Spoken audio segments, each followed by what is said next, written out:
Character tested by presence of the less fortunate. June 6th. When you reap your harvest in your field, and forget a sheaf in the field, you shall not go back to get it. It shall be for the stranger, the fatherless, and the widow, that the Lord your God may bless you in all the work of your hands. Deuteronomy 24 verse 19. I saw that it is in the providence of God that widows and orphans, the blind, the deaf, the lame, and persons afflicted in a variety of ways have been placed in close Christian relationship to His church. It is to prove His people and develop their true character. Angels of God are watching to see how we treat these persons who need our sympathy, love, and disinterested benevolence. This is God's test of our character.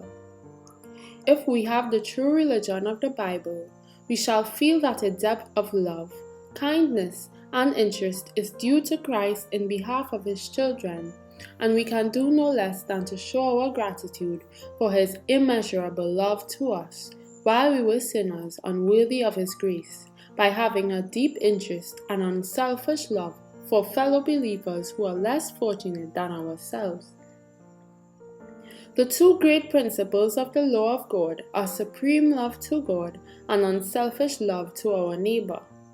The first 4 commandments and the last 6 hang upon or grow out of these two principles. Christ explained to the lawyer who his neighbor was in the illustration of the man who was traveling from Jerusalem to Jericho and who fell among thieves and was robbed and beaten and left half dead. The priest and the Levite saw this man suffering, but their hearts did not respond to his wants. They avoided him by passing by on the other side. The Samaritan came that way, and when he saw the stranger's need of help, he did not question whether he was a relative or was of his country or creed. But he went to work to help the sufferer because there was work which needed to be done. He relieved him as best he could, put him upon his own beast, and carried him to an inn, and made provision for his wants at his own expense. The Samaritan, said Christ, was neighbor to him who fell among thieves. The Levite and the priest represent a class in the church who manifest an indifference to the very ones who need their sympathy and help.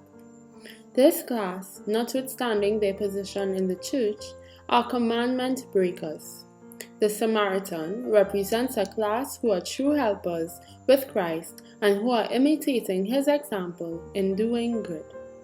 Testimonies for the Church 3, 511 and 512 from To Be Like Jesus, page 169.